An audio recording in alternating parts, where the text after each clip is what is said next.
লূত আলাইহিস সালামের কওমের একটা বদ অভ্যাস ছিল। তাদের বদ অভ্যাস হচ্ছে কি, তারা বিয়ে করবে না, নারীর সাথে তারা মেলামেশা করবে না, ছেলেদের সাথে মেলামেশা করতো। আস্তাগফিরুল্লাহ। লূত আলাইহিস সালামের কওমের এত জঘন্য ছিল, এত খারাপ ছিল যে তারা ছেলেদের সাথে মেলামেশা করত। তো আল্লাহ এটা তাদের বরদাস্ত করতে পারেনি, যার কারণে আল্লাহ তাদের উপরে শাস্তি দিয়েছিলেন। কিভাবে শাস্তি দিয়েছিলেন? আল্লাহ ফেরেশতা পাঠালেন, স্বয়ং জিবরাইল আলাইহিস সালামকে পাঠালেন। তাদেরকে সুন্দর যুবকের চেহারা দিয়ে আল্লাহ পাঠিয়েছিলেন। বেশ কিছুগুলো যুবককে লূত আলাইহিস সালামের কাছে এসে বলছে, আপনার বাড়িতে আমরা মেহমান হিসাবে এসেছি। তখন লূত আলাইহিস সালাম বলছে, তোমরা এমন একটি এলাকাতে এসেছো যেই এলাকার খুব বদ অভ্যাস রয়েছে, এই এলাকাটা খুব একটা খারাপ এলাকায় তোমরা চলে এসেছো। লূত আলাইহিস সালাম ওদেরকে বলতেও পারে না লজ্জাতে, কি বলবে? লূত আলাইহিস সালাম আগে আগে হাঁটে, ওরা পিছনে পিছনে হাঁটে। লূত আলাইহিস সালাম বলছে, এখন যদি এই ছেলেগুলোকে যদি এখন বলে দিই, এই তোমরা চলে যাও বাড়ি থেকে, আমার বাড়ি থেকে চলে যাও, তোমরা এখান থেকে ব্যাগ ঘুরে চলে যাও, তাহলে রাস্তাতে আমার কওমেরা ধরে এদের সাথে খারাপ আচরণ করবে।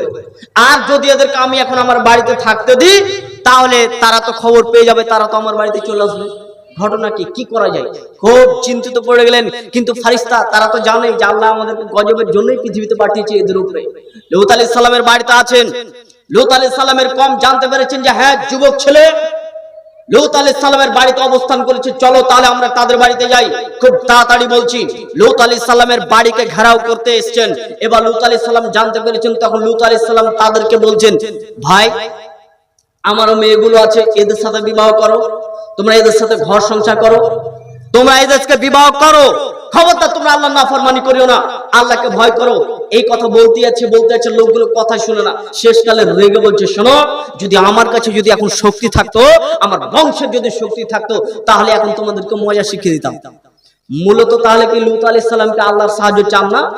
আবু হুরায়রা রাদিয়াল্লাহু তাআলা আনহু বলেন, আল্লাহর নবী এই কথাটার এই বাক্যটা তিনি বলছেন, লূত আলাইহিস সালাম মূলত আল্লাহর ক্ষমতারই কথা তিনি ইঙ্গিত করেছিলেন। মানে এখানে আপনার ছেলে আছে আর আপনি আছেন, তো আপনার ছেলে দেখতে পাচ্ছে যে একটা ছেলে গ্রামে ৫,০০০ টাকা দামের একটা খুব ভালো সাইকেল চালাচ্ছে। তো আপনিও বলছেন, ওই ছেলেটা তখন বলছে যে আমার কাছে যদি টাকা থাকতো রে তাহলে দেখে দিতাম আমিও। তার মানে এখান থেকে ইঙ্গিত কি হলো বলুন তো? মানে বাবাকে বলা হচ্ছে, বাবাকে ইঙ্গিত করা হচ্ছে যে টাকা দিয়ে একটু দাও।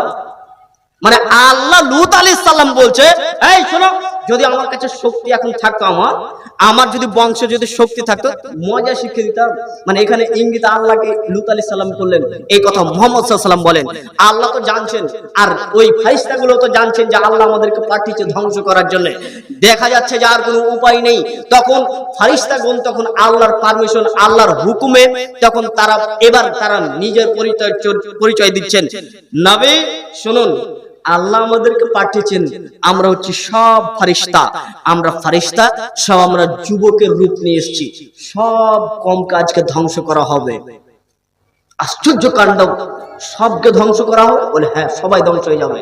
শুনুন, গভীর রাত যখন হবে, রাত্রে যখন কিছু অংশ যখন চলে যাবে, অর্ধেক রাতের কিছু অংশ যখন পার হয়ে যাবে, তখন আপনি রাত্রিবেলাতে বের হয়ে যাবেন, আর আপনার সঙ্গীদেরকে সবাইকে নিয়ে আপনি বের হয়ে চলে যাবেন।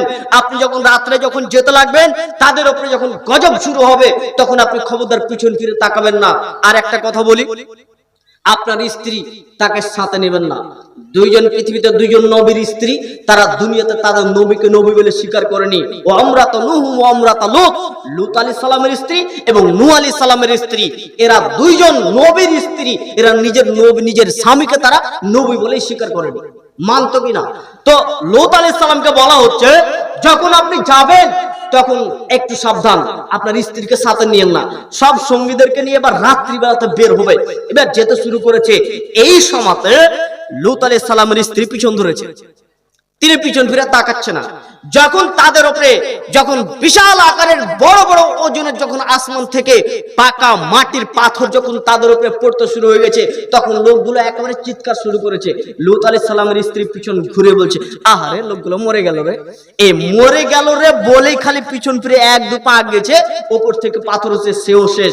শুনুন, আল্লাহ তাদের উপরে এত রাগান্বিত হয়েছিলেন, আল্লাহ তাদের উপরে এত রাগান্বিত হয়েছিলেন, আল্লাহ তাদের উপরে এত রাগান্বিত রাগান্বিত হয়েছিলেন, পাথর দিয়ে মেরে লোকগুলো তো শেষ হয়ে গিয়েছিল, ওই স্থানটাকে ওই মাটিটুকুকে আল্লাহ তুলে উল্টে এভাবে করে দিয়েছিলেন।